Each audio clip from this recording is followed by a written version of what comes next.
précision, dans la mesure où l'Amitié judéo-chrétienne de France, malgré son ancienneté, reste une association peu connue du grand public. Or, nous avons une organisation de type fédéral qui a été voulue par notre créateur, Jules Isaac, en 1948, ce qui signifie qu'aujourd'hui, nous sommes dans l'Hexagone une quarantaine de groupes, indépendants les uns des autres, mais ayant entre nous un lien spirituel, si bien que nous avons besoin d'une instance nationale pour nous représenter, instance nationale dont M. Jean-Dominique Durand est président. Quant à moi, je suis présidente de l'instance locale, c'est-à-dire de Paris-Ouest. Venons-en à notre sujet de ce soir, en quoi aujourd'hui l'attitude de Pie XII pendant la guerre constitue ou ne constitue pas une pomme de discorde entre juifs et catholiques. Alors, il faudra peut-être rappeler que depuis la fin du Concile de Vatican II, il y a eu dans les relations entre le monde juif et l'Église catholique une véritable révolution. Certains parlent même d'une révolution copernicienne, puisqu'à l'hostilité a succédé l'amitié, au mépris a succédé le respect et à l'indifférence a succédé l'intérêt. Il n'empêche que dans ce dialogue, depuis 50 ans, il y a eu parfois des moments difficiles. Et il y en a eu deux. Un premier moment dans les années 80 et 90, connu sous le nom du Carmel d'Auschwitz. Vous vous souvenez peut-être, ces carmélites qui avaient voulu, qui s'étaient installés à l'intérieur du camp d'Auschwitz, ce qui, du point de vue juif, avait été considéré comme une christianisation de la mémoire de la Shoah et au-delà, comme une volonté sans doute d'occulter les responsabilités chrétiennes dans l'antijudaïsme bimillénaire. Le dossier a été réglé après intervention des plus hautes autorités ecclésiastiques, dont Monseigneur Lustiger. Mais il y a un deuxième dossier qui reste sensible, c'est celui de l'attitude de Pie XII pendant la guerre. Et là, c'est un dossier qui a été extrêmement médiatisé, beaucoup plus que celui du Carmel d'Auschwitz, dans la mesure où il a fait l'objet de deux spectacles, un spectacle au théâtre, vous vous souvenez certainement du Vicaire en 1963, et puis 40 ans plus tard, un film, Costa Gavras, Amen. Simplement, les metteurs en scène de théâtre et les metteurs en scène de cinéma, même s'ils sont très talentueux, ne sont pas des historiens. Et nous avons ici, ce soir, un historien qui sait mieux que tout autre que pour se prononcer sur une question, il faut d'abord établir des faits avec les traces que ces faits ont laissées dans le passé, des documents, des archives. Et les archives du Vatican, il y en a beaucoup. En 2020, le pape François a annoncé l'ouverture totale pour les chercheurs des archives du Vatican, en déclarant « l'Église n'a pas peur de l'histoire ». Alors, Jean-Dominique, ces archives nouvelles, d'abord, ont-elles pu donner tout ce qu'elles auraient dû donner dans la mesure où il y a eu la crise du Covid en 2020? Et si elles ont déjà commencé à être dépouillées, qu'apportent-elles de nouveau? Est-ce qu'elles apportent des arguments à ceux qui ont dit que Pie XII était un pape qui avait eu des sympathies pour Hitler, un pape pro-nazi, au point même qu'il y a eu un livre qui s'était intitulé « Pie XII, le pape d'Hitler ». Ou bien, au contraire, ces archives apportent-elles des éléments à l'autre camp qui soutiennent que Pie XII a sauvé de nombreuses vies juives à Rome et qu'à ce titre, il devrait être juste parmi les nations? Ou bien n'apporte-t-elle rien que nous ne savions déjà, à savoir que Pie XII a été un pape diplomatique et que finalement, son attitude a été un peu calquée sur l'attitude de l'Église depuis 2000 ans, c'est-à-dire une ambivalence entre d'un côté, il faut sauver les Juifs parce qu'ils ont eu un rôle particulier dans l'économie du salut, mais d'un autre côté, il faut s'en méfier, il faut les faire disparaître. C'est la théorie non pas du grand remplacement, mais c'est quand même la théorie du remplacement, le peuple chrétien devenant le peuple de Dieu. Et Jean-Dominique, si jamais la découverte des nouvelles archives chargeait la barque, si je puis dire, au détriment de Pie XII, est-ce qu'à votre avis, ce serait de nature à effacer ce qui a été fait depuis 50 ans? Jean-Dominique, je profite de cette introduction pour vous remercier chaleureusement d'être venu de Lyon, d'avoir bien voulu accepter l'invitation de l'amitié judéo-chrétienne de Paris-Ouest. Et maintenant, nous vous écoutons avec un immense intérêt sur un sujet qui est à la fois un sujet historique, mais également un sujet politique. À vous, Jean-Dominique. Merci beaucoup.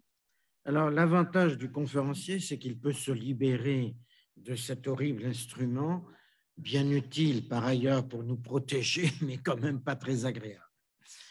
Alors, je tiens d'abord, avant de commencer mon intervention, à remercier doublement, remercier d'abord François pour son savoir-faire, sa compétence pour organiser des choses extraordinaires. J'apprends que ce soir que c'est une première et donc vraiment merci beaucoup François. Je sais que ce n'est pas facile, enfin pour moi c'est impossible, je suis incapable de faire fonctionner ce genre de choses, mais quand même si vous êtes très compétent, en tout cas un grand merci d'avoir réalisé cette belle opération qui nous permet d'être finalement assez nombreux sur place, mais aussi encore plus nombreux avec, grâce au Zoom. Et puis, merci à Maude pour cette excellente introduction. Excellente introduction qui est l'introduction d'une historienne aussi. Hein. Et donc, je parle sous son contrôle et sous sa surveillance ce soir. Je sais qu'elle connaît bien le dossier aussi. Alors, pour dire un mot sur les archives, lorsque le pape a annoncé l'ouverture des archives, il y a eu immédiatement un petit colloque, une rencontre scientifique à laquelle j'ai participé, et le lendemain est arrivé le confinement et tout a été fermé. Je crois que j'ai juste eu le temps de reprendre l'avion pour rentrer en France et ça a été fermé immédiatement pour un certain temps. Mais aujourd'hui, on peut à nouveau travailler dans les archives. Pour ma part, je suis de ceux qu'elles n'apprennent pas grand-chose, si ce n'est sur des détails, sur des points tout à fait particuliers, mais globalement, je crois qu'on sait tout. Pourquoi? Eh bien, parce qu'on peut travailler depuis longtemps sur de nombreuses archives, ce que j'appelle les archives périphériques, c'est-à-dire les archives des États en conflit pendant la Deuxième Guerre mondiale, qui sont ouvertes depuis longtemps. Les archives françaises, les archives américaines, les archives suisses, les archives allemandes, bien entendu, etc.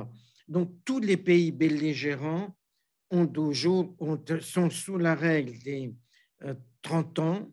On laisse passer 30 ans pour ouvrir les archives à la recherche, sauf certains fonds particuliers, mais je ne vais pas entrer dans les détails. Et sauf le Vatican, parce que le Vatican a ses archives par pontificat. Et donc, on avait accès aux archives depuis pas mal de temps au pontificat de Pie XI, qui s'achève en 1939 et qui sont très précieuses déjà, puisque le futur pape Pie XII était déjà le secrétaire d'État du pape Pie XI entre 1930 et 1939, et il était au cœur de la diplomatie pontificale, en fait, depuis les années de la Première Guerre mondiale.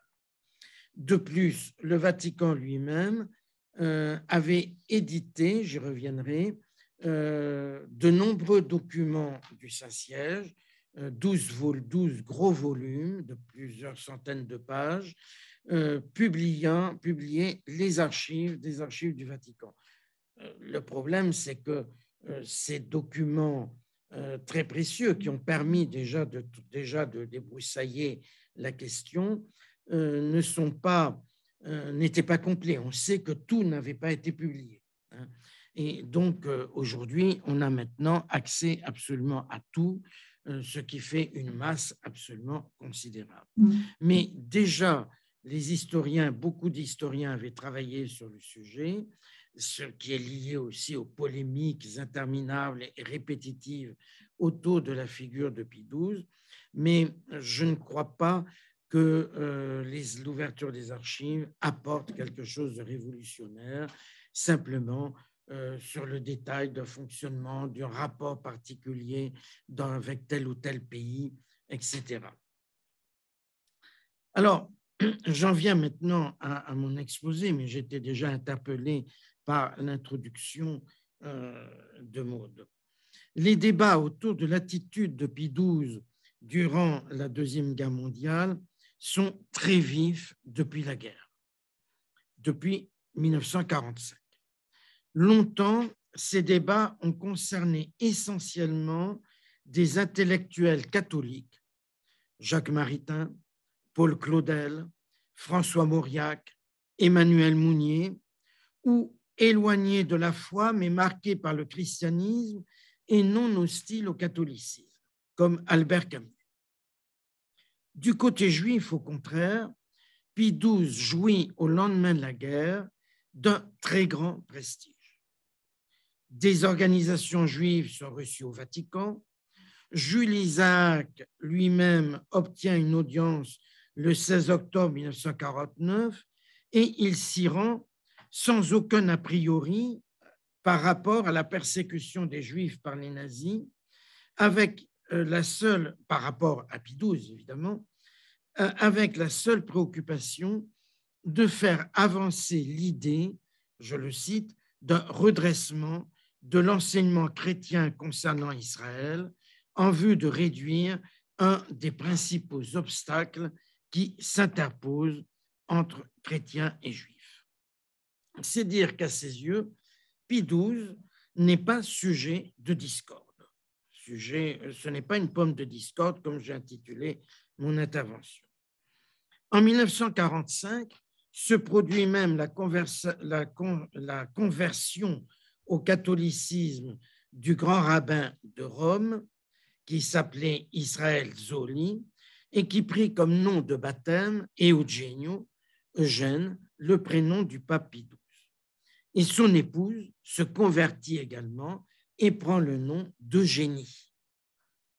Cela pour marquer, en tout cas c'est ce qu'il dit, sa reconnaissance pour l'action du pape sous l'occupation nazie.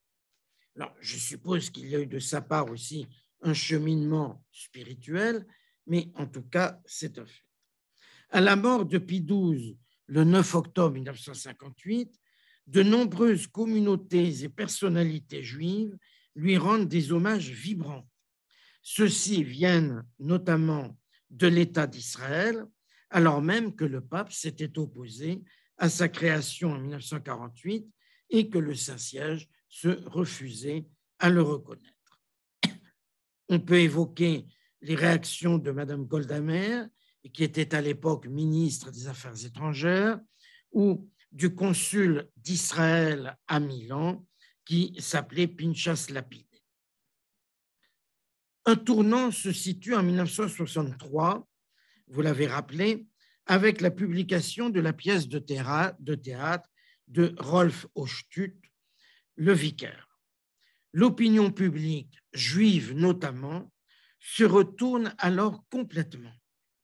Et il faut voir, là, par exemple, la manière à charge, et d'ailleurs erronée, dont Pie XII est dès lors présenté dans le parcours muséographique de Yad Vashem à Jérusalem.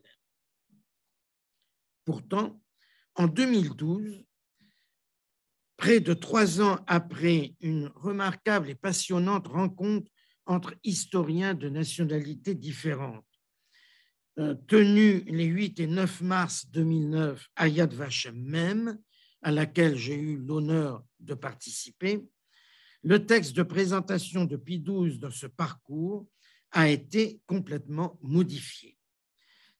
On voit alors une explication beaucoup plus longue, d'ailleurs, plus nuancée, insistant sur le débat en cours et un ton nouveau, surtout dépassionné.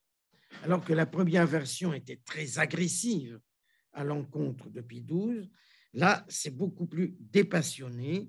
On donne une vision sans complaisance du pape, mais en cherchant désormais à donner aux visiteurs les éléments d'un dossier éminemment complexe. Et ça, ce changement aussi de perception est lié à cette rencontre qu'il y a eu à Yad Vashem en 2009, rencontre entre historiens, comme quoi, de temps en temps, l'histoire sert à quelque chose, sert à faire réfléchir et à faire avancer des dossiers sensibles. Il n'empêche que le débat autour de Pie XII est intense et qu'il est l'objet d'une double, j'allais dire, légende, la noire, une légende noire, qui le charge systématiquement, et une rose qui ne lui voit que des vertus. Entre les deux, qui dépassent d'ailleurs les clivages confessionnels, car des juifs contribuent encore aujourd'hui à la légende rose. Il y a même une organisation juive qui est basée à New York qui s'appelle Pave the Way, ce sont des admirateurs sans bornes de Pie XII. Et puis, des juifs donc contribuent à la légende rose, et des catholiques contribuent aussi à la légende noire. Donc ce n'est pas un problème confessionnel, mais c'est un problème de passion, en tout cas, c'est toujours passionné. Alors l'historien doit tenter de se frayer un chemin. Et le sujet Pie XII et la Shoah est de ce fait un sujet tout à fait passionnant du point de vue méthodologique pour l'historien. Comment l'aborder, ce qui donne l'occasion de rappeler que faire de l'histoire, c'est se soumettre à des règles rigoureuses. Aucun pape dans l'histoire n'a fait l'objet de tant de débats et de publications, même des films. Alors, vous avez évoqué Amen de Costa Gravas en 2002, mais en 1946, on a un film, alors à la gloire de Pie XII, intitulé, un film italien, Pastor Angelicus, le pasteur angélique, sans oublier évidemment le théâtre avec le fameux Vicaire en 1963, et même la chanson dès 1949 avec Léo Ferré, et une chanson ironique intitulée Monsieur tout blanc, ou encore des bandes dessinées pour répondre à une mode actuelle. Il est aussi le seul pape dont l'historiographie a fait l'objet de 2 grandes thèses de doctorat, une en France et une en Italie, toutes les 2 publiées. Donc vous voyez qu'on est sur un terrain miné sur lequel je vais essayer d'avancer en 3 temps. Je soulèverai d'abord les problèmes méthodologiques particuliers que pose le sujet, puis j'établirai l'état des connaissances. Que sait-on? Que ne sait-on pas? Et puis enfin, je tenterai d'établir quelques lignes d'interprétation avec des interrogations persistantes. Des questions de méthode. Vous n'avez pas prévu de... Non, je vais vous en chercher. Ah, ce serait gentil. Parce que j'ai quelques soucis avec des cordes vocales. Et donc, voilà, merci, c'est gentil. Ah ben oui, je vois un distributeur d'eau là-bas. Parfait, merci. Alors, sur la question méthodologique, 4 points de type méthodologique, plus ou moins complexes à surmonter. D'abord, des définitions. Et il faut toujours savoir de quoi on parle. Et de quoi parle-t-on lorsque l'on évoque Pie XII? Évidemment, du pape, de sa personne, bien entendu. Mais le pape n'est pas seul. Il n'est pas seul, il a des collaborateurs, le secrétaire d'État, notamment, on dit souvent, pour traduire en langage profane, que c'est en quelque sorte le premier ministre du pape. Et puis, il est entouré de bureaux qui lui préparent des notes, qui le conseillent. Et puis, il peut s'appuyer aussi sur le Sacré Collège des cardinaux, l'ensemble des cardinaux, et vous verrez qu'il s'adresse à de nombreuses reprises sur le sujet qui nous intéresse, aux cardinaux. Le dispositif est complété par le réseau diplomatique, merci, le réseau diplomatique, le réseau des nonces apostoliques que l'on trouve dans tous les pays du monde, en tout cas d'Europe, Et le service diplomatique du Saint-Siège est composé de personnalités diverses, mais qui exercent un rôle important. D'autant plus que pendant la guerre, avec les difficultés de communication inhérentes évidemment au conflit, ils ont joui d'une autonomie qu'ils n'avaient pas jusqu'alors. De même, les évêques sur place, dans les diocèses, ont pu jouir d'une autonomie nouvelle. Voilà, donc il ne faut pas oublier qu'il y a le pape, mais il y a aussi toute une constellation de personnalités autour du pape. Deuxième question de type méthodologique, l'arc chronologique, la période concernée.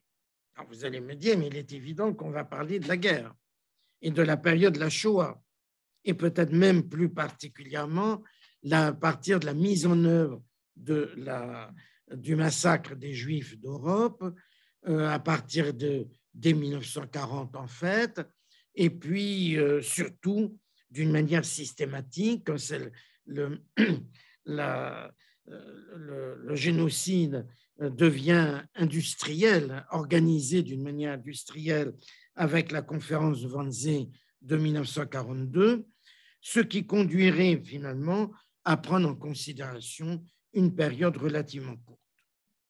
Mais à mon avis, ce n'est pas valable sur le plan méthodologique. D'abord, il faut commencer bien avant la guerre avec la montée de l'antisémitisme en Europe, bien sûr au cours de la deuxième moitié du XIXe siècle et du premier XXe siècle, avec surtout l'arrivée au pouvoir des nazis en Allemagne le 30 janvier 1933. Alors, un tel choix implique l'étude au moins de 2 pontificats, en intégrant celui de Pie XI, 1921-1939, et qui est d'autant plus pertinent que, comme je l'ai dit, au cœur de celui-ci, on trouve Monseigneur Pacelli, le futur Pie XII, d'abord nonce à Munich, puis à Berlin, excellent connaisseur de l'Allemagne et qui devient secrétaire d'État en 1930.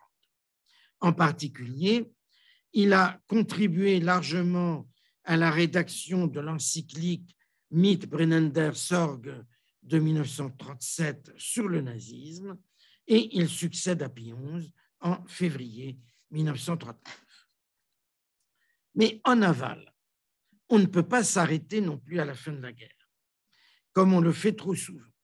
Et je crois qu'il est essentiel de s'interroger aussi sur l'attitude du pape sur la réception des conséquences de la Shoah, avec notamment les questions posées avec insistance par des catholiques, comme je l'ai dit tout à l'heure en introduction, et la demande de certains d'entre eux, comme Maritain et Mauriac, qui demandent officiellement au pape une parole du magistère, une parole pontificale au sujet de l'horreur qui est survenue en terre chrétienne. Ce qui va m'amener à aller au moins pratiquement jusqu'au début des années 50. Et à ce questionnement catholique, du reste, répondent aussi les interrogations de juifs, avec notamment Jules Isaac et les premiers pas de l'amitié judéo-chrétienne, et les demandes au sein du catholicisme d'un nouveau regard sur le judaïsme. Un tel regard nouveau est exigé avec l'émergence de nouveaux défis pour la diplomatie pontificale, avec la création de l'État d'Israël et de nouvelles tensions internes entre juifs et chrétiens, nées par exemple de l'affaire Finali, qui pose la question du sort des enfants cachés, parfois baptisés, à restituer à leur famille. Donc, vous voyez que ce n'est déjà pas si simple que cela. Troisième élément de méthode, la question de l'historiographie. Et je dirais que l'historiographie disponible représente un écueil majeur pour une approche sereine de la question posée. L'historien se trouve en effet confronté à une double historiographie. J'ai parlé de cette double légende, une double historiographie à front renversé, des historiographies qui ne se parlent pas, se situant entre réquisitoire et hagiographie. Alors, si l'on a fait souvent démarrer la légende noire de Pie XII avec la pièce de Le Vicaire, en fait, dès après-guerre, la question du silence est posée et elle est même posée avant la guerre. En mai 1939, plus exactement en mars 1939, l'Italie envahit l'Albanie. Eh bien, Emmanuel Mounier proteste contre le silence du pape face à l'attaque italienne. En 1951, Léon Poliakov publie Bréviaire de la haine, le Troisième Reich et les Juifs, un ouvrage majeur, avec une préface très violente, très dure, de François Mauriac, dirigée contre le pape. Les étapes suivantes, eh bien, après Le Vicaire, on a de Saul Friedlander, Pie XII et le Troisième Reich, 1964, et John Corwell, un Américain, Hitler's Pope, vous l'avez évoqué, le pape de Hitler. Trois thèmes, là, sont plus particulièrement développés. Premièrement, le silence. Selon ces auteurs, le pape s'est tu face au grand massacre des Juifs, même lorsque des déportations ont été organisées dans la ville sainte à Rome. Deuxième point de cette historiographie, l'opposition entre Pie XI, réputé fermement opposé aux dictatures, et le pontificat de Pie XII, soupçonné de faiblesse, voire de complaisance, en raison notamment d'une obsession anticommuniste, avec notamment des soupçons autour d'une encyclique cachée, dite cachée, portant une réflexion sur l'antisémitisme et d'un discours jamais prononcé par Pie XI pour cause de décès contre le fascisme. Enfin, troisième thématique, le thème de la complicité, voire d'un soutien du pape sans trop de nuances aux nazis. Ce thème est mis en avant plus rarement, mais il trouve son apothéose avec le livre de Cornwell, Le pape de Hitler. Alors, à cette ligne s'oppose une véritable digue hagiographique, soutenue dès l'après-guerre, je l'ai dit, par des éloges venus de communautés juives. Divers témoignages vont dans ce sens, comme celui du diplomate israélien Pinchas Lapide, ainsi que les hommages rendus, je n'y reviens pas. Les titres des ouvrages suffisent pour comprendre des orientations sans trop de nuances. Pie XII, un grand pape, un ouvrage italien, en 1961. Ensuite, on a des séries Pie XII, le pape des Juifs, 2001. Le pape qui sauva les Juifs, 2004. Le rabbin américain David Dallin souhaite que Pie XII soit reconnu comme juste parmi les nations. Et il publie en 2004 une réponse au livre de Cornwell, Le mythe du pape de Hitler. Le sous-titre est très éclairant, Comment le pape Pie XII a sauvé les Juifs des nazis. Donc, et puis, on a plus récemment un ouvrage, le directeur du journal du Vatican a rassemblé les textes de plusieurs personnalités romaines, dont le pape Benoît XVI, intitulé « En défense de Pie XII ». Alors, entre les deux, nous disposons heureusement d'études plus équilibrées. Des pages lumineuses d'un grand historien français, Jean-Marie Mayer, de deux historiens italiens, Giovanni Micoli et Renato Moro, en passant par le Suisse Philippe Chenot ou l'Allemand Hubert Wolf. On dispose aussi d'études très nombreuses sur des aspects particuliers mais significatifs de l'action du pape pendant la période. Particulièrement est intéressant le livre d'un historien britannique, Owen Chadwick, intitulé « La Grande-Bretagne et le Vatican », qui traite des relations diplomatiques entre le Vatican et Londres. L'Allemand Thomas Brechenmacher aussi a fait des études très importantes sur la nonciature de Pacelli en Allemagne. Mais la passion n'est jamais éloignée dès que l'on parle de Pie XII. En 2007, l'annonce d'une possible béatification de Pie XII a provoqué une levée de protestation en enflammant à nouveau les médias, y compris en France. Alors, dans ce contexte, venons-en aux sources. Longtemps, les historiens se sont heurtés à la fermeture des archives vaticanes pour le pontificat de Pie XII, la date de février 1939 marquant la fin des possibilités de consultation. Certes, l'ouverture, je vous l'ai dit, l'ouverture à la recherche du pontificat précédent était précieuse, mais l'absence du recours aux archives centrales a pu être compensée en partie par l'édition, je l'ai dit, de ces 11 volumes, j'ai dit 12 tout à l'heure, je crois, c'est 11, entre 1965 et 1981, intitulé « Documents du Saint-Siège relatifs à la Seconde Guerre mondiale ». Publication décidée par le pape Paul VI comme réponse aux polémiques liées à la pièce Le Vicaire. Mais cette publication incontestablement précieuse n'était pas suffisante pour la communauté scientifique, tout simplement parce que si la publication a été pilotée par 4 jésuites, et 4 historiens, mais jésuites, donc appartenant évidemment à l'Église, ils ont fait un travail à bien des égards admirable, mais nous savons bien qu'il n'était pas complet. Donc, on ne peut que se réjouir de l'ouverture effective depuis le 2 mars 2020.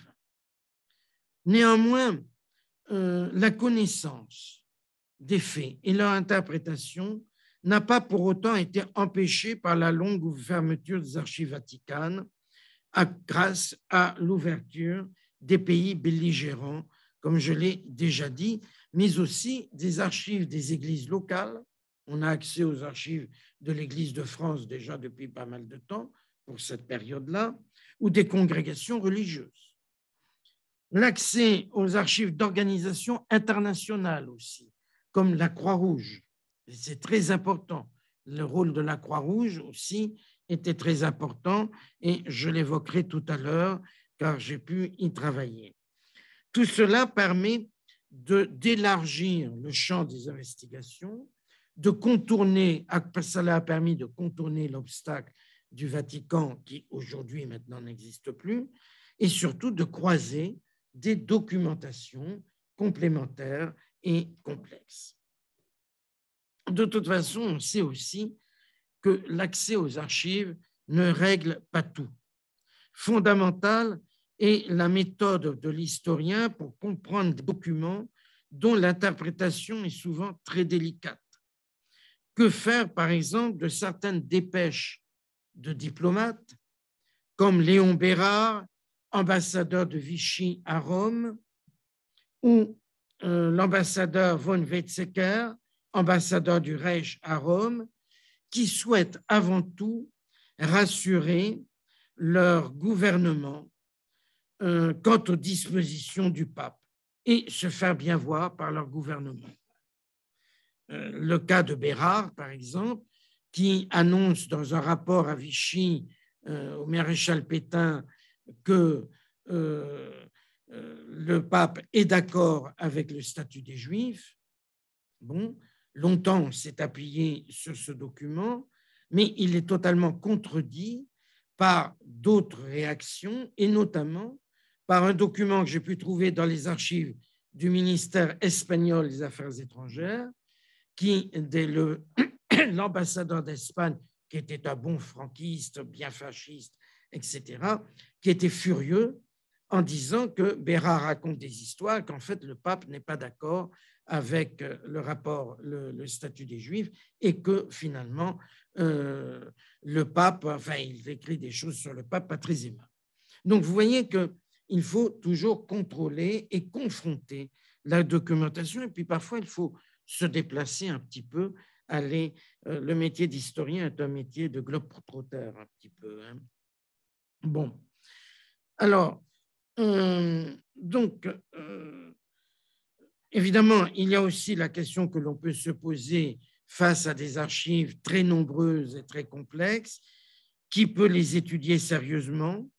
Certainement pas des amateurs en la recherche de sensations fortes ou de scandales, mais des historiens éprouvés qui savent ne pas isoler un document, mais l'insérer dans tout un ensemble, qui savent les confronter entre eux.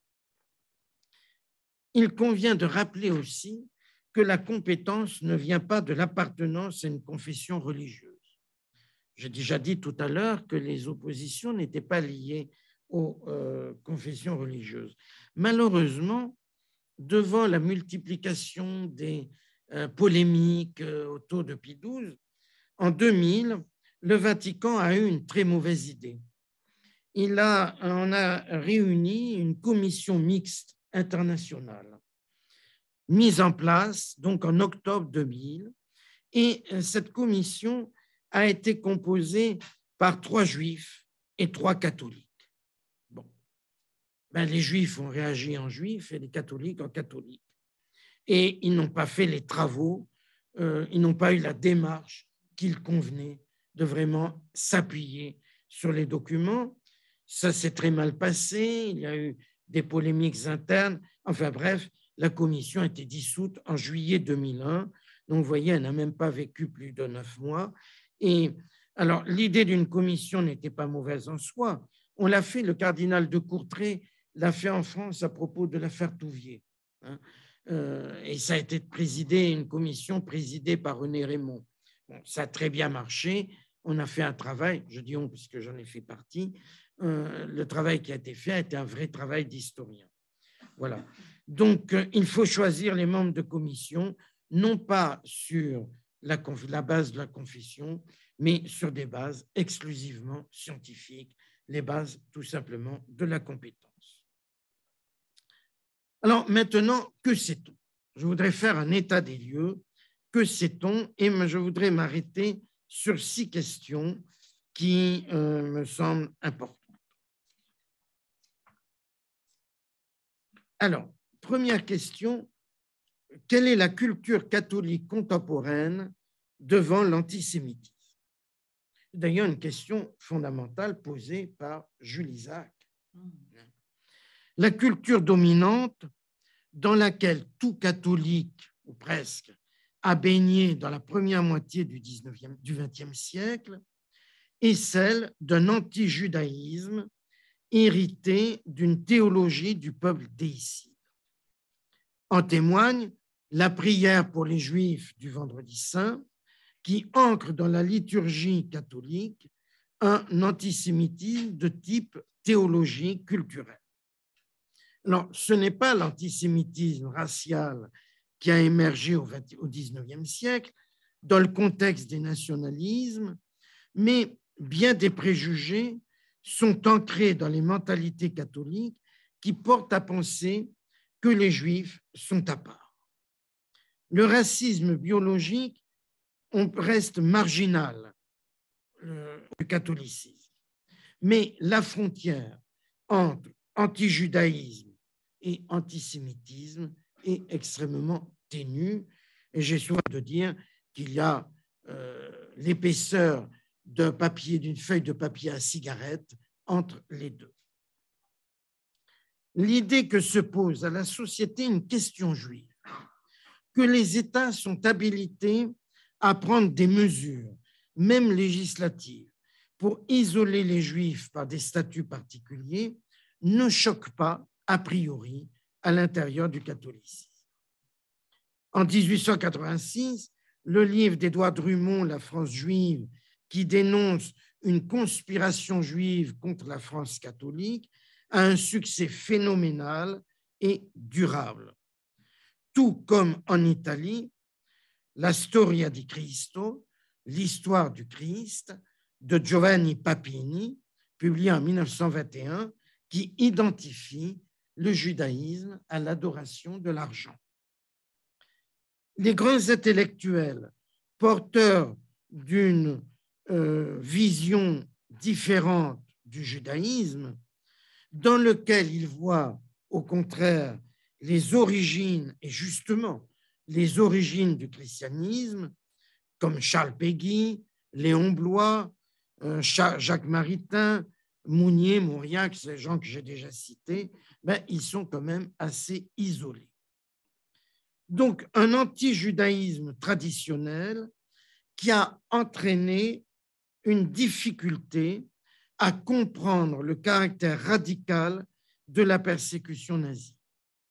Et du coup, un retard dans la réaction des autorités ecclésiales lorsque les nazis ont commencé à se déchaîner, la priorité étant d'abord la défense des institutions catholiques et des juifs convertis. Cependant, les textes officiels du Vatican condamnent toute tentation de céder à l'antisémitisme, qu'il s'agisse de sa condamnation par le Saint-Office en 1928 ou de l'attitude de Pie XI par rapport aux lois raciales adoptées en Italie en 1938, mais aussi par la réaction de nombreux évêques italiens. Une condamnation aussi en Italie du manifeste sur la race en janvier 1935. Alors, Pie XI avait envisagé de consacrer une encyclique sur la question raciale. J'ai fait allusion, c'est cette fameuse encyclique cachée qui n'a jamais été publiée. En réalité, les gens qui ont mis en valeur cette notion d'encyclique cachée étaient à la recherche simplement du scoop, car cette encyclique n'était pas cachée du tout. Les historiens la connaissaient. Simplement, elle n'a pas été publiée car ce n'est pas une encyclique. C'était une préparation.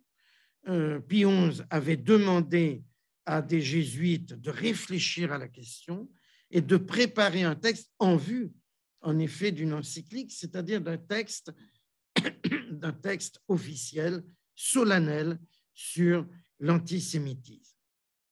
Cela n'a pas abouti. Je dirais d'ailleurs, heureusement qu'elle n'a pas abouti, car les premiers textes que l'on connaît, les premiers documents, donnent une vision du judaïsme très, je dirais, classique et qui n'évite pas tellement l'anti-judaïsme. Donc, heureusement, car si elle avait été publiée, ça aurait quand même bloqué, je pense, certaines évolutions ultérieures.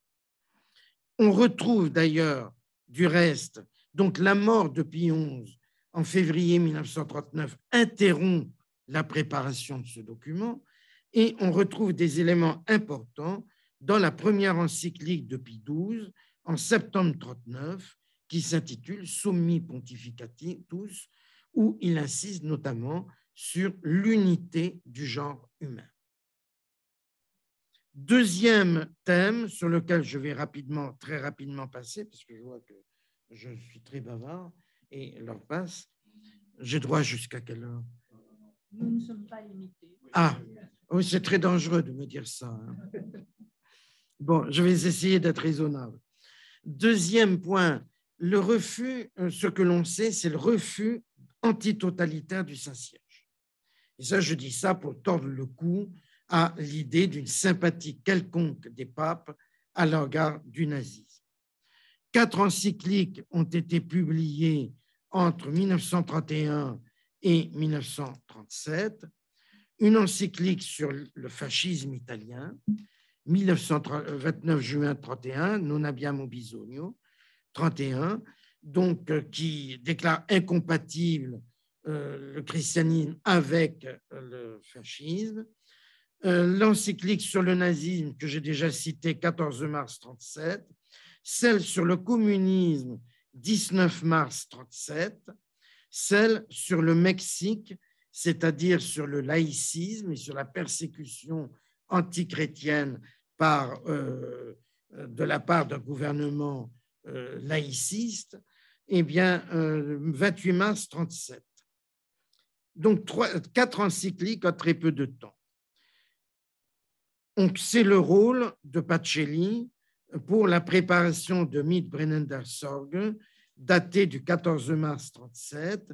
C'est un texte dur, rédigé directement en allemand pour l'envoyer très vite à tous les évêques d'Allemagne, sans passer par le temps d'une traduction qui permettrait des fuites.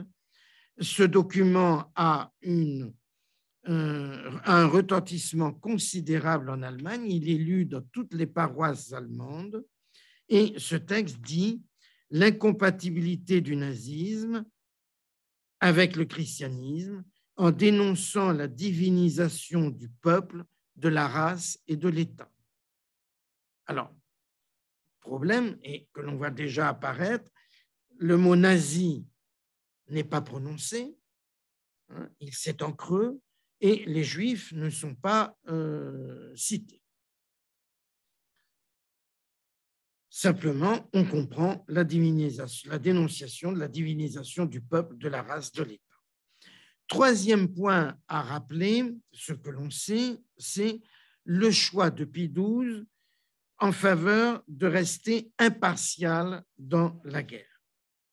Il multiplie les initiatives diplomatiques dans l'été 1939 pour empêcher la guerre, puis auprès de l'Italie pour convaincre Mussolini de ne pas s'engager dans l'aventure hitlérienne.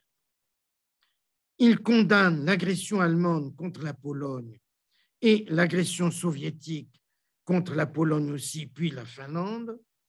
Il adresse des messages de sympathie aux peuples belges, hollandais, luxembourgeois et français, mais il refuse de se départir d'une position d'impartialité entre les belligérants avec l'espoir d'une paix de compromis passant par la chute de Hitler qui éviterait une victoire soviétique. Alors, il dénonce régulièrement les atteintes aux civils, notamment les bombardements aériens, mais il entend se montrer prudent dans ses prises de parole publiques parce que, dit-il, cela lui est dicté par sa fonction d'être le père commun et que des catholiques, il y en a en France, il y en a en Italie, il y en a en Allemagne, en Autriche, etc. Et il est le père de tous ces catholiques. Néanmoins, cette impartialité ne signifie pas neutralité.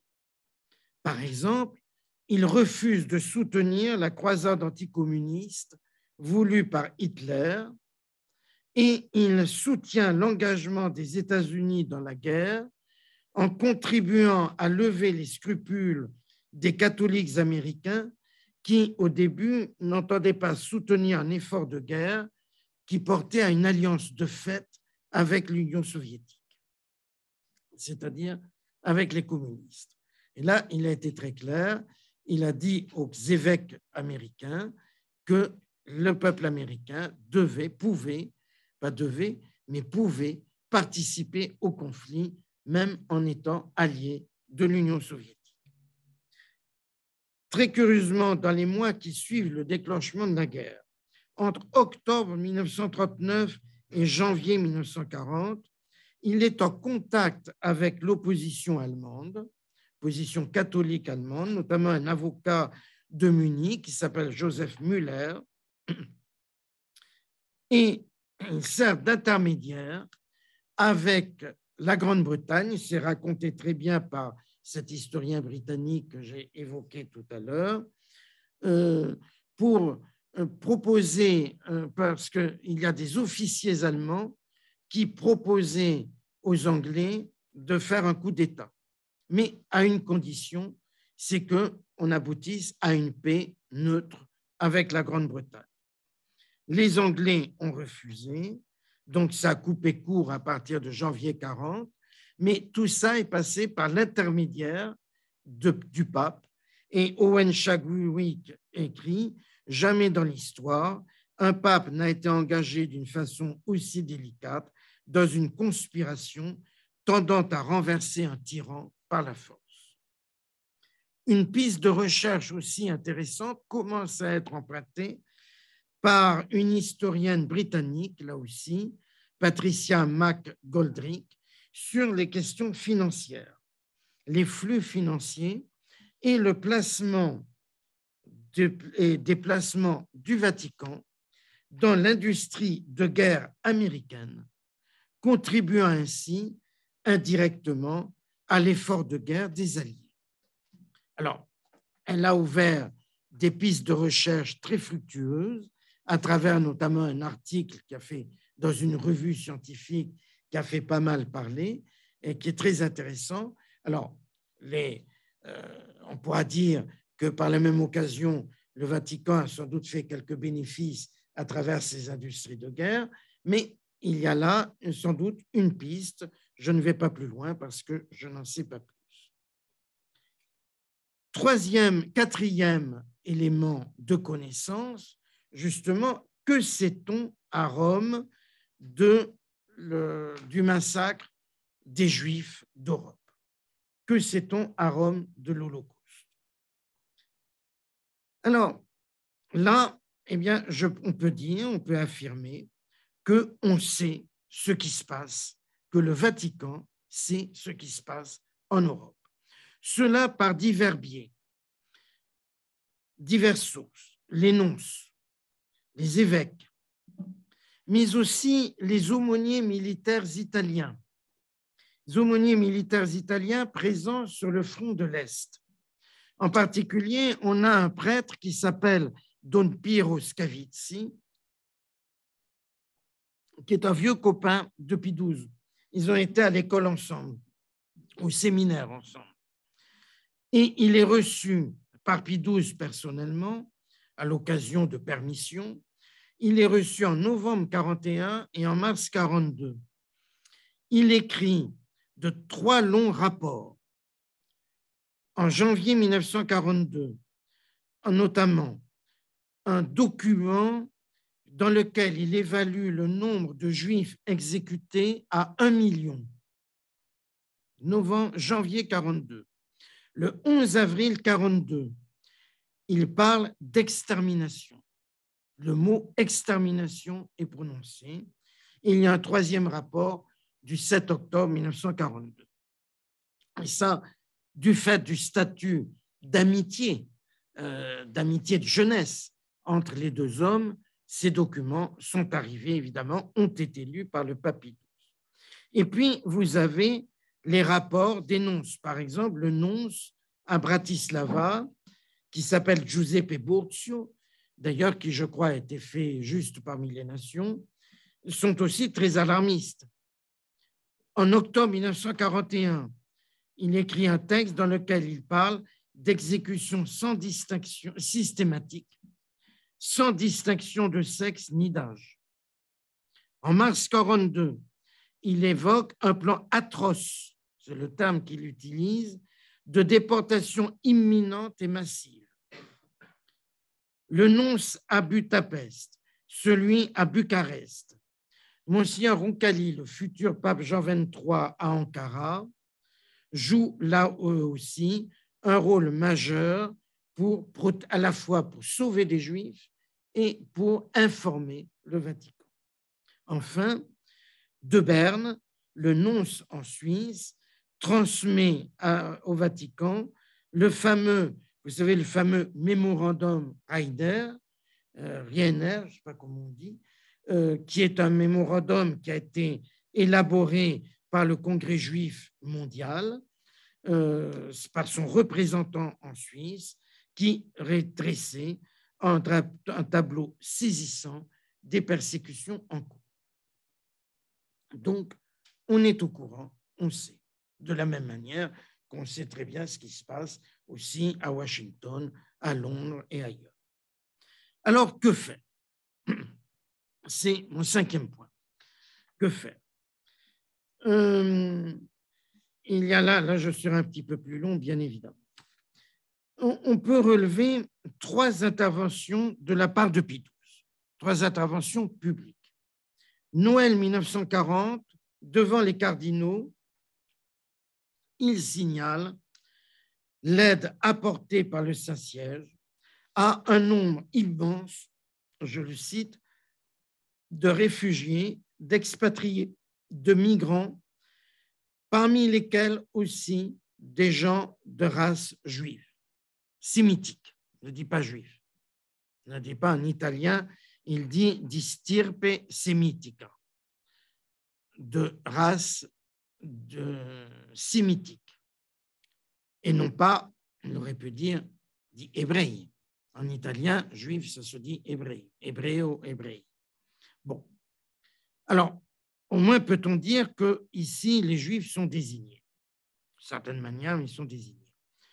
2e intervention, le radio-message de Noël 42, où il évoque les centaines de milliers de personnes sans aucune faute personnelle, qui sont seulement pour des raisons de nationalité et de race destinées à la mort ou à une progressive disparition. 3 lignes, 2 lignes, dans un message beaucoup plus long. Alors, le problème des polémiques qu'on a évoquées, etc., le fameux film de Costa Gavras, Almen, on voit un jeune prêtre qui est très troublé par ce qui se passe, qui écoute à la radio ce radio-message de Pie XII. Le problème, c'est que dans le film, et là, Costa Gavras est profondément malhonnête, car ce qu'on entend s'arrête au moment où il prononce cette petite phrase. Voilà. Donc, manipulation, vous voyez la manipulation. Donc, c'est là que c'est le boulot de l'historien de dire, bon. 3e intervention, devant le Sacré Collège, le 2 juin 1943, Pie XII parle des persécutés en raison de leur nationalité ou de leur origine raciale, qui provoquent de grandes souffrances, et il parle d'extermination. Le mot extermination est prononcé. Donc, on ne peut pas parler de silence au sens strict du mot, puisqu'on a 3 interventions publiques. Néanmoins, on peut accepter le terme de silence dès lors que, devant l'ampleur du drame qui se joue, on ne dispose que de 3 brèves allusions au sein de déclarations de plus grande ampleur et, j'ajoute, dans un langage peu accessible. Les termes juifs et nazis ne sont pas prononcés. Bon, la race sémitique, ok. Mais ensuite, la race sémitique disparaît même pour la race tout court. Les victimes et leurs bourreaux ne sont pas désignés. Et si ces messages sont bien compris par les responsables nazis qui ont été furieux de cela, ils ne sont pas de nature à éclairer les consciences chrétiennes, ni à soutenir les Juifs dans leur malheur. D'ailleurs, certains diplomates ont émis des réserves quant au style patchélien. L'ambassadeur de France, Vladimir d'Ormesson, qui était ambassadeur jusqu'à la défaite, et puis ensuite il est gaulliste, donc il est déchu par Vichy, remplacé par le fameux Léon Bérard. Vladimir d'Ormesson, qui espérait une déclaration du pape au sujet de la défaite de la France, quand même fille aînée de l'Église, eh bien, alors, le substitut, c'est-à-dire l'adjoint du secrétaire d'État, Monsieur Montigny, lui-même futur Paul VI, le rassure en lui disant « oui, il va y avoir une intervention du Saint-Père ». Mais le diplomate note dans son journal « espérons-le sans trop y compter. C'est la peur qui commande tout ici, ainsi que les condescendances et les arrangements avec les puissants. D'autre part, le pape s'exprime toujours dans un style alambiqué et fleuri qui enlève toute force à sa pensée, qui l'émascule. Ce n'est pas du langage diplomatique. Là. Bon. On trouve la même chose sous la plume d'un diplomate américain, Harold Titman, qui, en rendant compte, il écrit au département d'État, il rend compte du radiomessage de Noël 1942. Et tout de suite, puisque son document est daté du 28 décembre. Et là aussi, il dit, mais on n'y comprend rien. C'est un message totalement opaque. Et le texte serait à citer en entier, il est très long et il est d'une très grande sévérité. Alors, deux témoignages font penser que par-delà son mode personnel d'expression pas très clair, en fait, Pie XII a fait le choix de la réserve. Mais sans se poser lui-même des questions. Le 10 octobre 1941, il s'interroge devant Monseigneur Roncalli, qui est le représentant du Vatican en Turquie, à Ankara, et qui est en visite à Rome. Et Roncalli note dans son journal, il m'a demandé si son silence à propos des agissements du nazisme n'est pas mal jugé. Alors, on ne sait pas ce que Roncalli lui a dit, il ne le dit pas. Il s'agit donc bien d'un choix personnel, assumé en conscience, au nom de l'idée qu'il se faisait de son rôle et surtout de sa préoccupation, sans doute, de sauver des vies humaines. Le pape semble avoir été frappé par la répression exercée en Hollande à la suite de la déclaration courageuse de l'épiscopat hollandais du 26 juillet 1942, protestant contre la déportation des Juifs. Peu après, sont arrêtés de nombreux Juifs convertis, dont Edith Stein, des prêtres, des religieux en grand nombre. Et donc, Pie XII se persuade que la protestation publique est à la fois vaine face à la détermination des nazis, que ça ne sert à rien et qu'elle est risquée. Un autre, c'est gentil, mais je ne bois pas aussi vite que cela. Un autre élément a pu peser, le souci de l'impartialité, l'impression de ne pas laisser aux catholiques allemands l'impression d'aider à la défaite de l'Allemagne. Et aussi, il entend maintenir une balance égale avec l'Union soviétique et dénoncer les crimes nazis impliquerait de dénoncer ceux des soviétiques et donc mettre en cause les alliés. Alors, lors de la rafle des Juifs de Rome, le 16 octobre 1943, le diplomate américain est reçu par Pie XII le 19, 3 jours après. Et il témoigne dans un rapport envoyé à Washington de l'anxiété du pape, de l'anxiété du pape.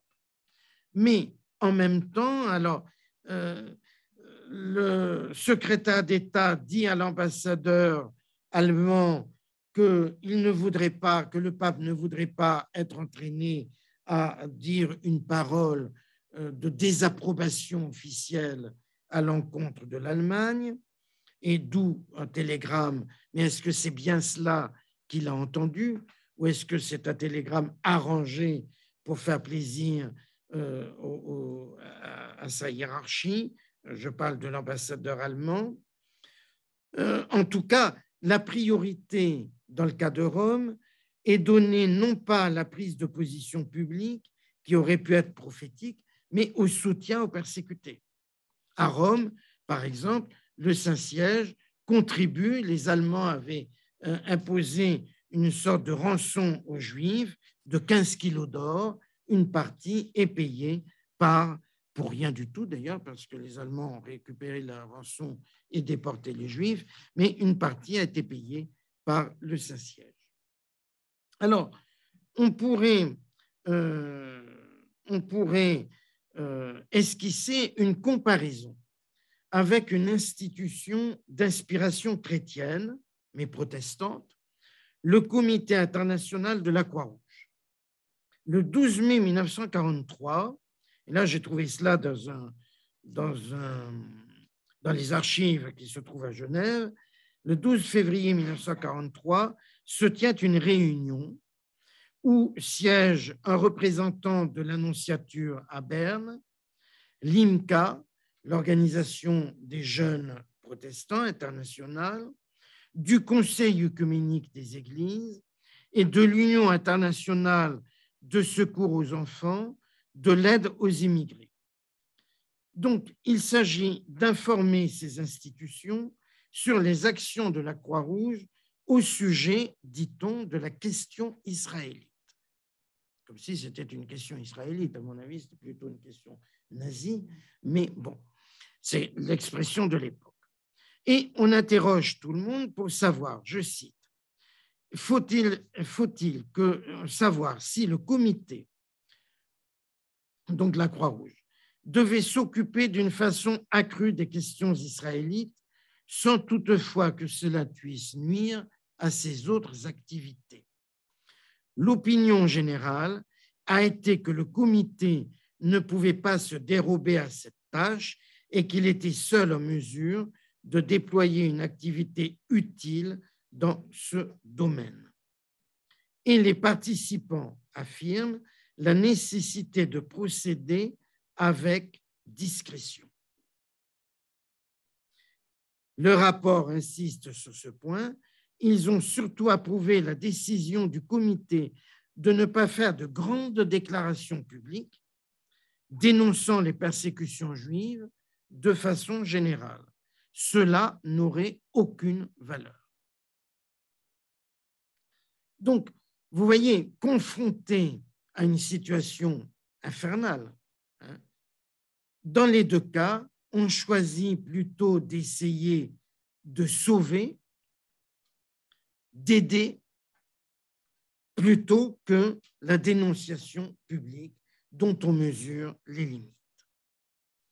Et évidemment, cette priorité donnée à l'aide aux victimes est un thème largement repris par les défenseurs de Pie XII. Et il est vrai que, incontestablement, et ça tout le monde le reconnaît, les institutions ecclésiastiques se sont mobilisées. Les nonces, les évêques, les monastères, les paroisses, etc. Le cas de Rome est de ce point de vue éclairant du fait de la proximité du pape. Des travaux récents ont montré le caractère quasi systématique de la mobilisation des institutions romaines en faveur du sauvetage, des monastères comme des bâtiments appartenant directement au Vatican.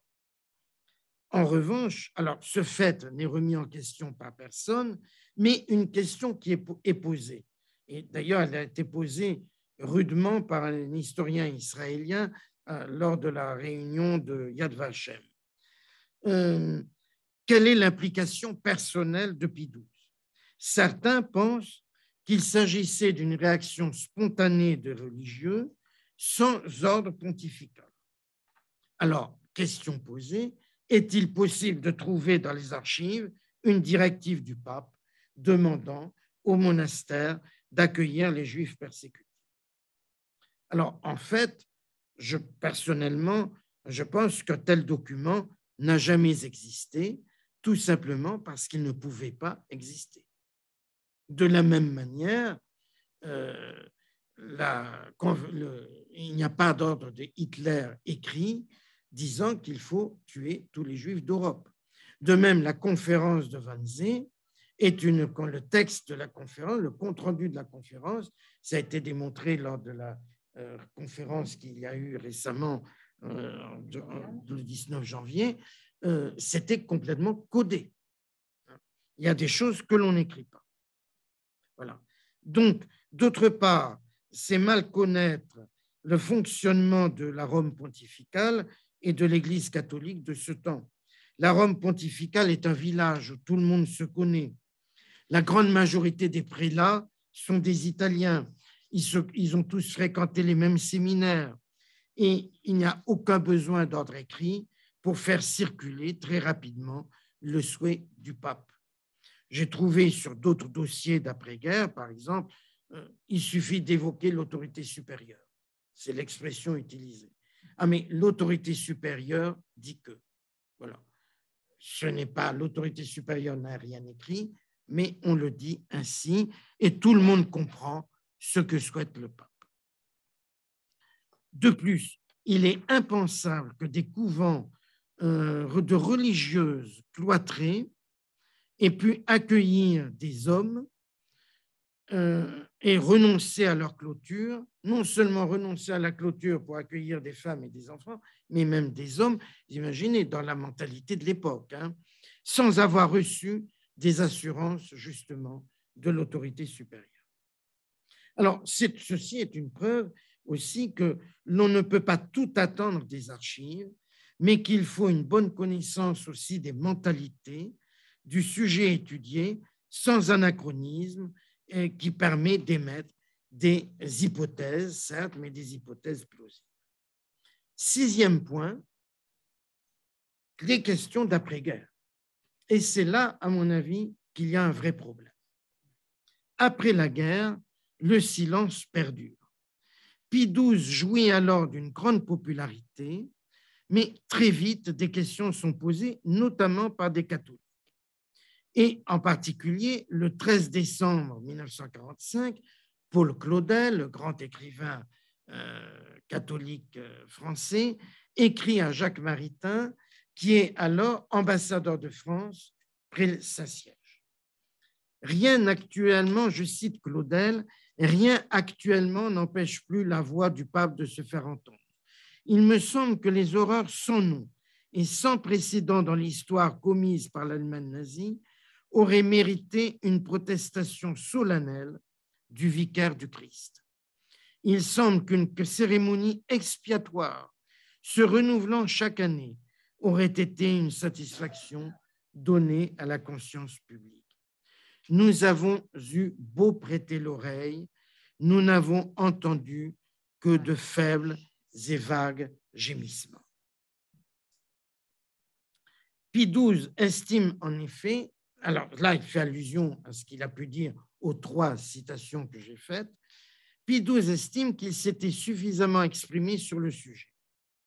Notamment en novembre 1945, il a reçu au Vatican un groupe de déportés juifs rescapés des camps et il renouvelle ce point de vue-là, en février 1946 devant le corps diplomatique. Or, le 2 juillet 1946 a lieu un pogrom en Pologne, à Kielce. Et le 12 juillet, Jacques Maritain fait une démarche auprès du pape pour demander une parole forte, que le vicaire du Christ, de Jésus-Christ, apporte la lumière sur cette tragédie. Et il dit qu'il comprend la prudence du pape durant la guerre, mais le silence qui se prolonge lui paraît incompréhensible. Mais il se heurte à un refus. Il fait une démarche officielle, alors qu'il représente officiellement l'État français. Il se heurte à un refus. Maritain écrit dans son carnet, et visiblement il est bouleversé. Je lui parle des Juifs et de l'antisémitisme. Non, il parle de Montigny, le substitut. Visite à Monseigneur Montigny. Je lui parle des Juifs et de l'antisémitisme. Le Saint-Père ne les a jamais nommés. Conscience catholique empoisonnée. Alors, quelles hypothèses d'interprétation peut-on faire? C'est ma dernière partie. Et ensuite, il y aura une conclusion. Pie XII a agi, ça, je crois que c'est incontestable, avec une haute conscience de sa charge et de ses responsabilités. La question qu'il pose à Roncalli, dès octobre 1941, révèle un débat de conscience. Que dit-on de mon silence? Il s'inquiète. Une inquiétude.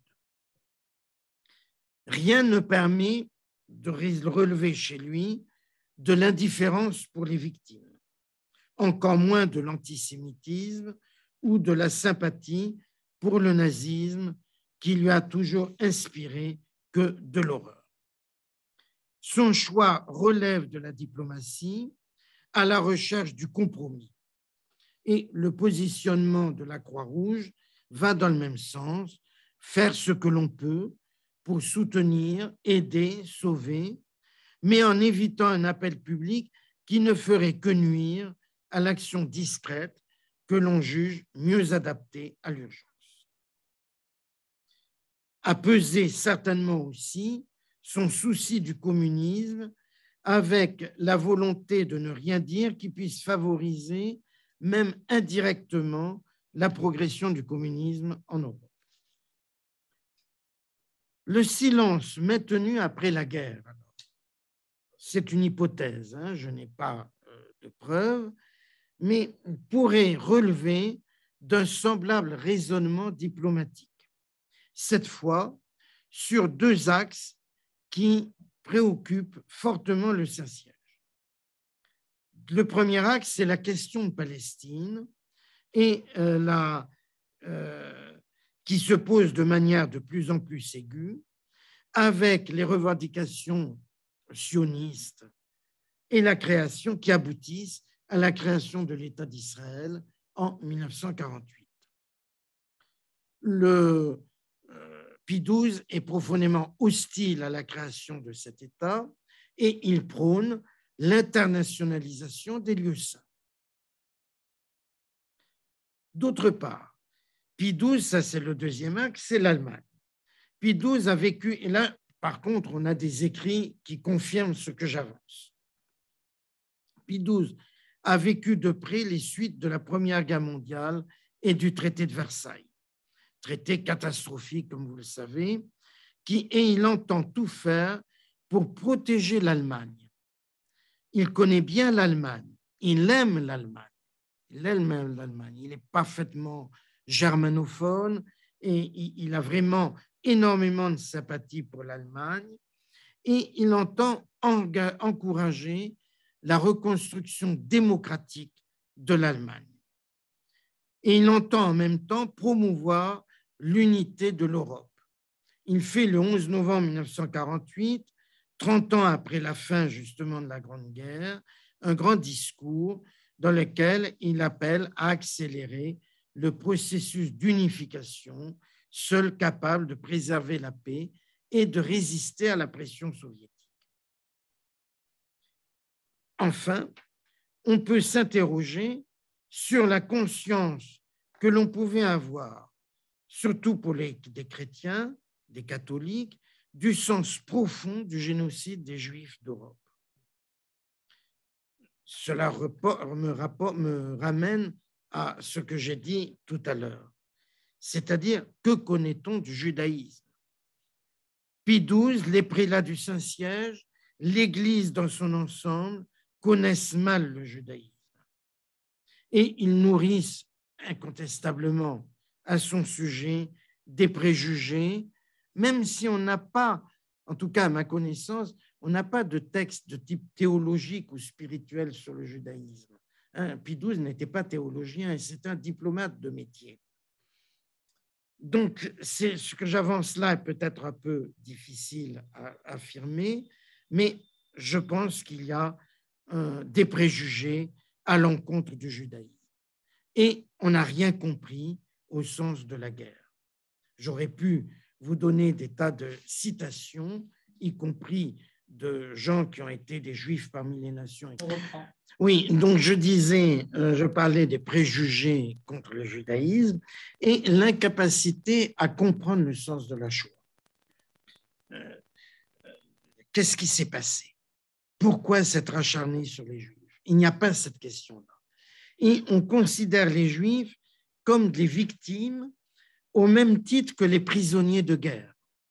Et on a là-dessus de nombreux textes qui montrent qu'on n'a pas du tout compris le sens de cette guerre, qui n'est pas une guerre impérialiste au sens comme la Première Guerre mondiale, qui est une guerre impérialiste. Et en fait, on a raisonné sur la Deuxième Guerre mondiale comme on a pu raisonner sur la...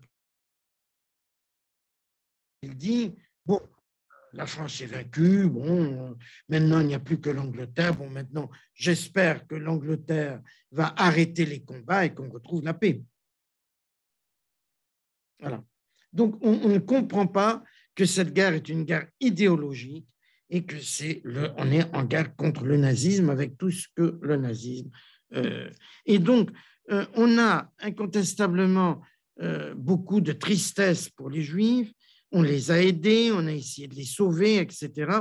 Mais on ne fait pas la différence entre les victimes de la Shoah, entre les victimes avec les victimes des bombardements, victimes civiles des bombardements, ou les victimes de la guerre elle-même, des combattants, hein, les soldats qui sont tués. Alors, en conclusion, je vais m'interroger, on peut s'interroger, je pense, sans fin sur l'acharnement autour de la figure de Pie XII, que ce soit en sa faveur ou pour le vouer aux gémonies. Il y a là une vraie problématique historique pour notre temps. Les défenseurs du pape y voient parfois un complot anticatholique. Les successeurs de Pie XII ont ouvert la voie à sa béatification dès Paul VI et puis Benoît XVI en 2009, réactivant ainsi le trouble au sein du monde juif et les polémiques médiatiques. Mais dans ce questionnement, alors là, je sors un petit peu de mon rôle d'historien, je m'interroge tout haut, à voix haute, ne peut-on pas y voir plutôt un hommage justement rendu à l'Église catholique? On ne trouve pas l'équivalent de ces questionnements, de ces attaques ou de ces défenses pour les leaders alliés. Ni Roosevelt, ni Churchill n'ont guère été réactifs face à la persécution des Juifs. En 1939, Roosevelt renvoie le fameux bateau Saint-Louis vers l'Allemagne et refuse au Saint-Louis d'aborder dans un port américain. Ils ne font pas l'objet d'une telle attention. La question du refus des Alliés de bombarder les camps et les voies ferrées y conduisant est posée par certains historiens.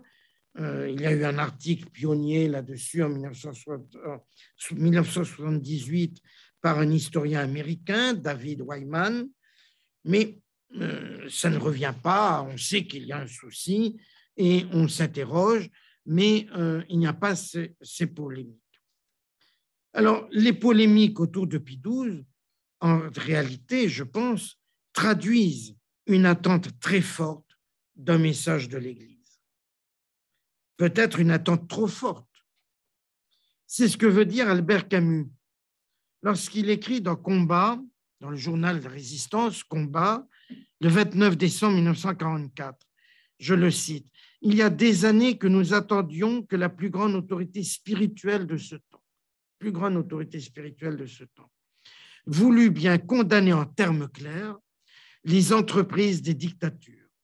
Notre vœu était que cela fût dit au moment même où le mal triomphait et où les forces du bien étaient bâillonnées.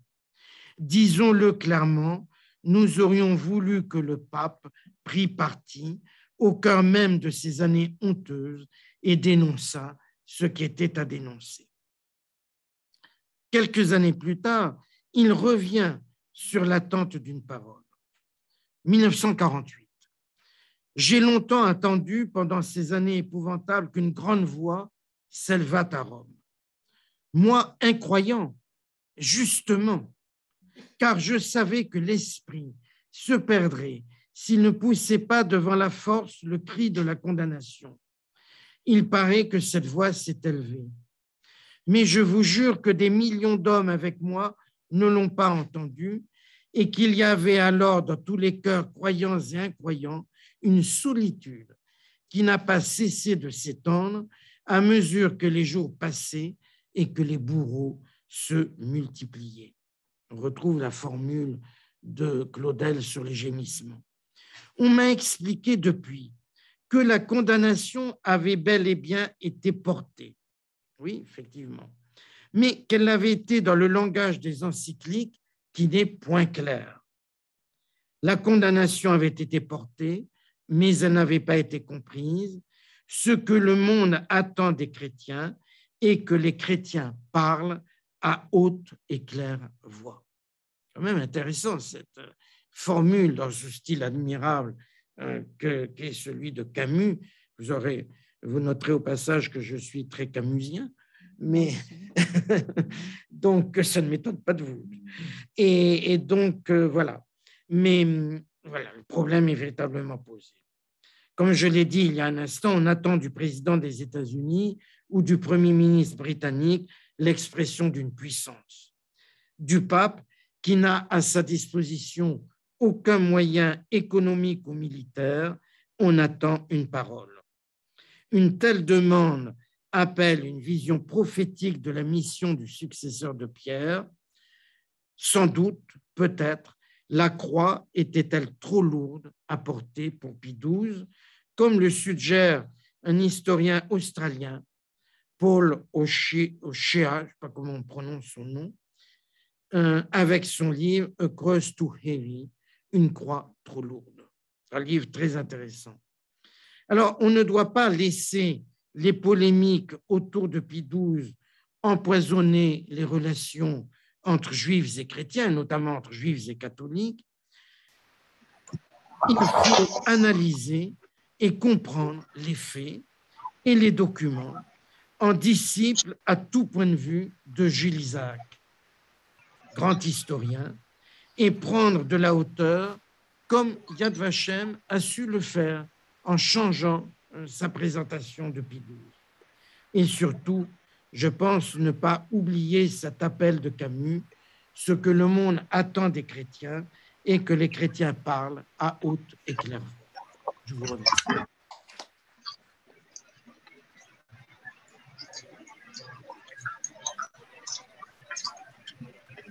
Jean-Dominique, je vous remercie pour cette magnifique conférence qui est le contraire de la conférence d'un polémiste. C'est la conférence d'un homme de science, c'est la conférence d'un historien.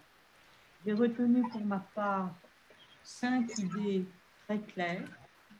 La première idée, c'est que le Vatican, avant la guerre, n'a jamais eu de sympathie pour les régimes totalitaires. Au contraire, Pie XI s'est affirmé comme un résistant. Vous avez cité 1937 l'encyclique avec une brûlante inquiétude. En 1938, quand Hitler vient visiter Mussolini à Rome, le pape part à Gondolfo. Au même moment se réunit la conférence de Munich, la scandaleuse conférence de Munich. Là, le pape s'affirme vraiment plus résistant que les démocraties. Ça, c'est une première idée.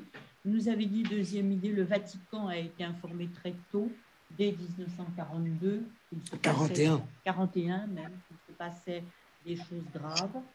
Une troisième idée, c'est que le silence de Pie XII était un silence parfaitement assumé de sa part, une stratégie par laquelle il pensait qu'en parlant, il exposait à des représailles en vous appuyant sur le cas de la Hollande.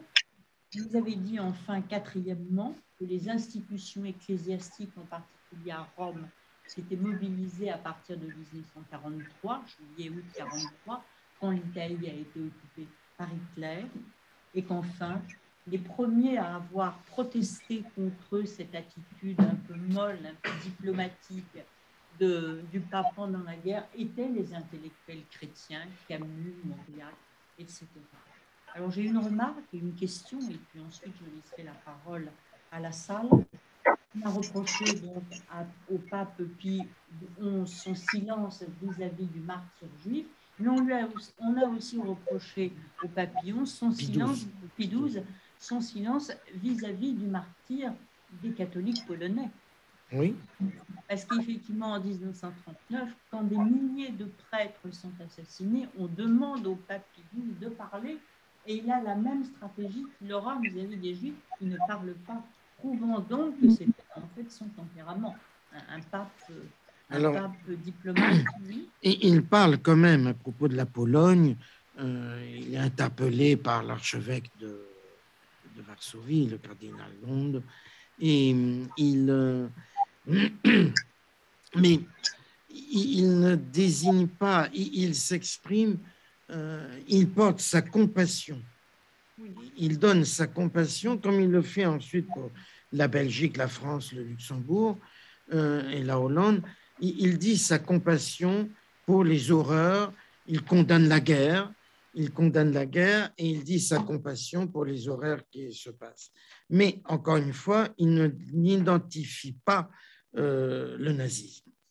Voilà. Et puis, ma question, vous avez parlé donc de la mobilisation des institutions ecclésiastiques, mais finalement, à combien évalue-t-on le nombre de vies juives qui auraient été sauvées à Rome? Parce que j'ai lu que le directeur des archives vaticanes vient de publier un livre et il dit, mais maintenant, il y a une Pacelli list, comme il y aurait une liste de Schindler, le pape aurait sauvé 2800 juifs, dit-il. Donc, il dit, il y a une Pacelli list.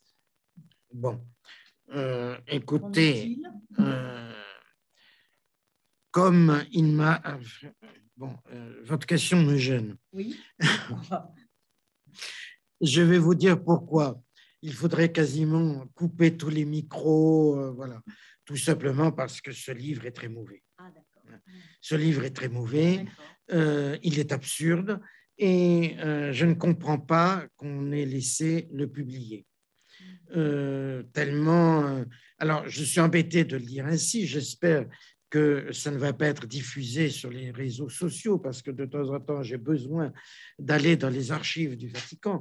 Et donc, vous comprenez que aucun historien actuellement en piste, enfin moi je suis de moins en moins en piste évidemment, mais il y a de jeunes historiens qui travaillent sur les archives du Vatican, etc. Personne n'ose écrire faire un compte-rendu de ce livre parce qu'il est lamentable. Et en même temps, nous avons besoin de ce monsieur, qui est un laïc d'ailleurs, hein, ce n'est pas un ecclésiastique, Johan X, qui est un X, c'est un flamand, hein, donc ça s'écrit I-C-K-X, enfin, et voilà. Alors, si vous voulez bien, on peut passer. Oui, oui, bien sûr. Alors, mais ne dépensez pas d'argent à acheter ce. Non, mais j'avais vu ça dans la dernière publication sur Internet. J'ai regardé ça ce matin. J'ai vu Pacelli, ça m'a interpellé. Alors, il y a Joe Murciano qui dit, c'est une considération, il est affligeant de voir comment le pape Pie XII prend position pour une collaboration des Américains avec les Soviétiques, et ce, malgré son anticommunisme. Mais Pie XII n'intervient pas de façon claire et décisive pour dénoncer l'horreur nazie. Ce que vous avez dit. De même, il se tait après la guerre pour ne pas gêner les pays arabes. Difficile d'y voir un quelconque courage de sa part. Oui, c'est en gros ce que vous avez dit. Ne serait-il pas plus constructif pour l'amitié judéo-chrétienne qui se développe avec succès de faire un mea culpa? C'est un peu ce que le professeur Durand a dit, la croix était trop lourde à porter, finalement. C'est à peu près ce que vous avez dit. Mea culpa. Non, moi je ne fais aucun mea culpa. Non, je pose des questions et en conclusion, je posais cette question-là. Je n'affirme pas. Et oui, la croix était-elle trop lourde pour ce pape qui n'a pas eu une position prophétique? C'est cela qu'on peut dire. Maintenant, faut-il le lui reprocher? On n'est pas, je pense que ce n'est certainement pas le rôle de l'amitié judo-chrétienne de porter des jugements, hein, mais plutôt on essaie de comprendre, de mettre sur la table les problèmes, etc.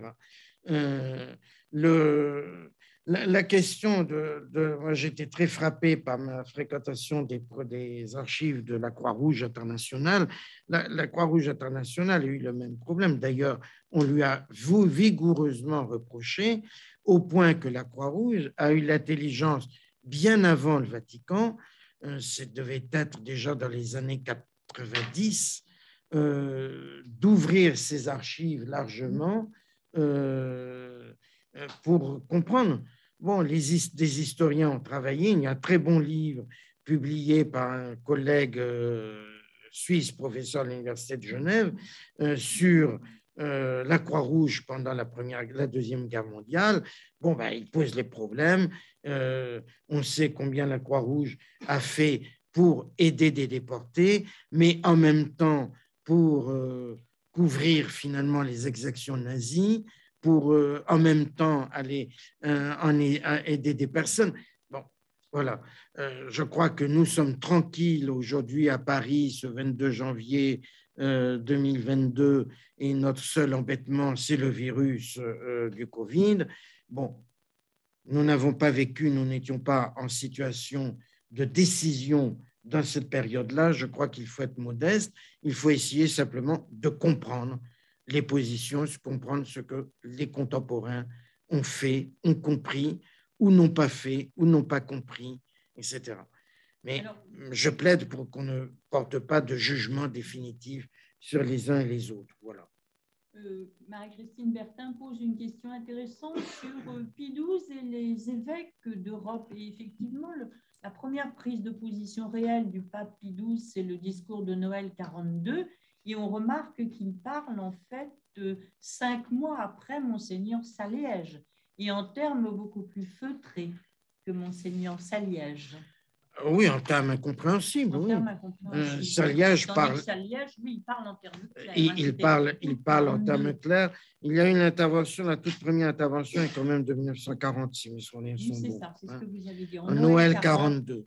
Mais toujours la même chose, je ne vais pas répéter ce que j'ai dit, et qui a été noté par les observateurs que sont les diplomates.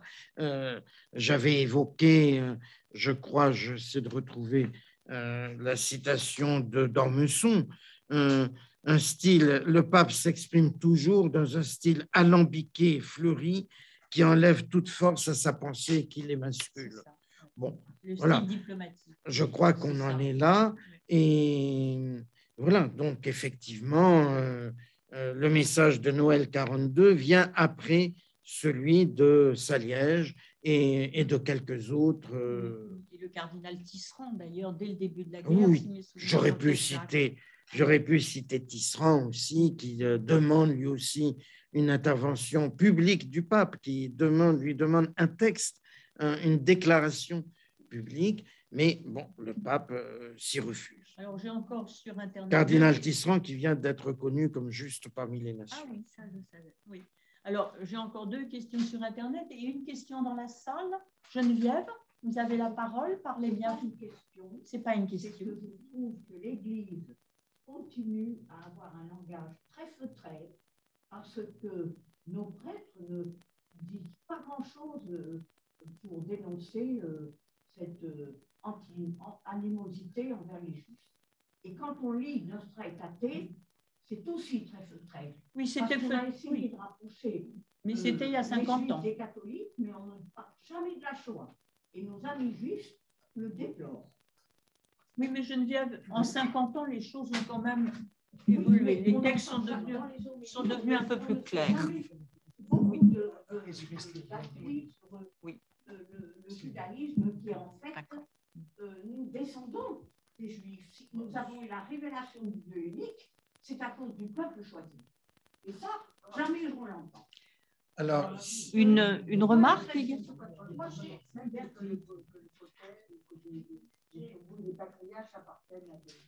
notre ami. J'ai une question. J'entends souvent dire que Pie XII a sauvé beaucoup de juifs et qu'en fait, il a sauvé des chrétiens d'origine juive. C'est très curieux. J'ai eu plusieurs réflexions. C'est vrai ou c'est faux? Enfin, parce que ça me choque. S'il a sauvé que des chrétiens d'origine juive, sous prétexte que le rabbin s'est converti au judaïsme après, il n'y aurait eu que des chrétiens d'origine juive dans les cadres du Vatican. Je vais répéter votre question pour Oui. nos amis qui Merci. sont sur Zoom. Oui, c'est une question importante, effectivement. Nous avons une amie qui pose une question qui dit j'ai lu que le pape Pie XII avait sauvé des chrétiens d'origine juive, des convertis en somme, des convertis. Si c'est vrai, c'est choquant. Professeur Durand? Alors, Monique aussi. D'accord. D'accord. Qu'en pensez? excusez-moi, madame, mais je n'ai pas compris.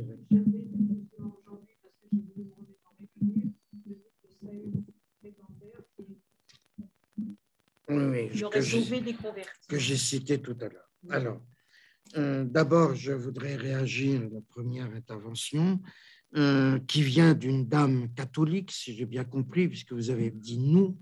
Hein. Je voudrais dire une chose. Bon, vous êtes un peu en colère, je le sens. Et elle est souvent donc, en colère. Mais elle est délicieusement. Mais voilà, je crois que oui, mais c'est On bon. l'aime beaucoup. Le Christ aussi s'est mis en colère parfois, donc En colère. on a le droit d'être en colère. Non, je voudrais dire une chose. D'abord, je ne vais pas répondre à la place des prêtres, etc. Ce n'est pas mon rôle. J'attire votre attention quand même. Alors, au Nostra Aetate, oui, Nostra Aetate, c'est le tout premier texte. Et ça a été très compliqué pour le faire voter au Concile Vatican II. Hein, très compliqué. Bon, pardon. Déclaration. C'est une déclaration. C'est une déclaration, mais qui est extrêmement importante. Et pour faire passer, je ne vais pas faire l'histoire de. Vous voulez, un jour, je reviendrai vous parler de Nostra Aetate, mais parce que l'histoire de Nostra Aetate, c'est quelque chose. C'est passé parce qu'on y a mis les autres religions dedans. Bon, à l'origine, on voulait. Enfin, certains, ceux qui portaient Nostra Aetate, voulaient qu'on n'y parle que des Juifs. Et puis, pour ne pas faire de problème trop, on a, et ça aussi dans le contexte d'Israël, etc., on y a mis les musulmans, on y a mis les hindous, etc. Hein. Bon, mais c'est quand même un point très important. Et récemment, le pape François a rappelé combien ce texte a marqué un tournant. Hein, donc, il ne faut pas le diminuer. Et chaque chose en son temps. Chaque chose en son temps, il y a des... Bon, il faut progresser. Actuellement, je vous renverrai quand même la déclaration des évêques de France du 1er février dernier. Ben, tiens, on est le 1er février. Il y a un an exactement. Sur lutter ensemble contre l'antisémitisme et l'antijudaïsme, hein, qui montre la préoccupation des évêques de France par rapport à pas seulement l'antisémitisme, mais aussi l'antijudaïsme. Et l'antijudaïsme, c'est une affaire catholique. Hein. Donc, ce qui montre, d'ailleurs, je vais poser la question après à Monseigneur de Moulin-Beaufort, qui, je l'ai dit, mais cela vous traduit de votre part une inquiétude par rapport à l'Église catholique. Il m'a répondu oui. Hein. Voilà, donc il y a bien un souci à l'intérieur de l'Église actuellement en France et sans doute ailleurs dans le monde de relations avec le judaïsme. Donc, dans ce sens, vous avez tout à fait raison. Mais je défendrai quand même Nostra Aetate. Il me semble que vous avez dit autre chose, oui, mais je me souviens plus il y a quoi. une remarque sur Internet. Je reviens à Internet. C'est une remarque de M. Goldstein. Le pape Pie XII a personnellement sauvé au moins 15 000 juifs et su très tôt ce qu'était la Shoah. L'historien allemand Michael Fenkamp peut maintenant le prouver grâce aux découvertes faites dans les archives du Vatican. Selon cet historien, Pie XII a envoyé un rapport aux Américains peu après la conférence de Wannsee, mais les Américains ne l'ont pas cru. Wannsee, qu'en pensez-vous? Oui, alors je ne connais pas ce rapport. Monsieur Feldkamp est un historien sérieux, oui. Mais on ne peut pas tout savoir. Et ce même monsieur poursuit, est-ce qu'on a des documents qui montreraient les risques que le pape aurait encouru s'il avait parlé de manière plus claire ou pris parti? C'est-à-dire, est-ce qu'il aurait pu faire subir le sort que Napoléon a fait subir à Pie VI, il me semble, ou à Pie V, je ne sais plus. Pie VII. Donc, écoutez, alors prenons les choses petit à petit. Voilà, donc je crois avoir répondu à madame sur ce que vous avez dit. Ensuite, l'autre question sur le fait d'avoir sauvé prioritairement des catholiques, enfin des convertis, c'est dans le positionnement de l'Église face au nazisme en Allemagne même. Vous savez qu'en 1933, on signe un concordat. Le Vatican signe un concordat avec le Saint-Siège. Donc, Pie XII signe un concordat avec l'Allemagne. On le lui a reproché. Je commence à devenir un peu fatigué. Oui, oui. Donc, avec l'Allemagne. Bon. Il a raconté lui-même qu'il avait signé ce concordat avec un pistolet branché sur sa tempe. Qu'est-ce qu'il voulait dire? Il voulait dire par là que l'urgence, c'était de sauver l'Église catholique en Allemagne, c'est-à-dire de sauver les écoles catholiques, les organisations catholiques, etc. Alors, il n'a rien sauvé du tout, mais là, il y a la foi étonnante qui m'étonne toujours au Vatican, la foi dans le document signé. On signe un papier, donc celui avec lequel on signe va respecter l'engagement. Bon, un petit peu naïf, je pense, j'ai toujours trouvé ça assez étonnant, d'où une foison de concordats, de traités, d'accords en tout genre avec les États. Bon, alors il y a des États qui sont tout à fait respectables, des gouvernements qui sont respectables, donc tout va bien. Mais quand on signe avec Hitler, il vaut mieux faire attention. Il vaut mieux prendre une grande cuillère ou un grand stylo avant de signer avec le diable. Voilà. Mais l'idée, c'était ça. Donc la préoccupation première, c'est de préserver la capacité de l'Église, de la présence de l'Église dans la société. C'est une grande préoccupation. Maintenant,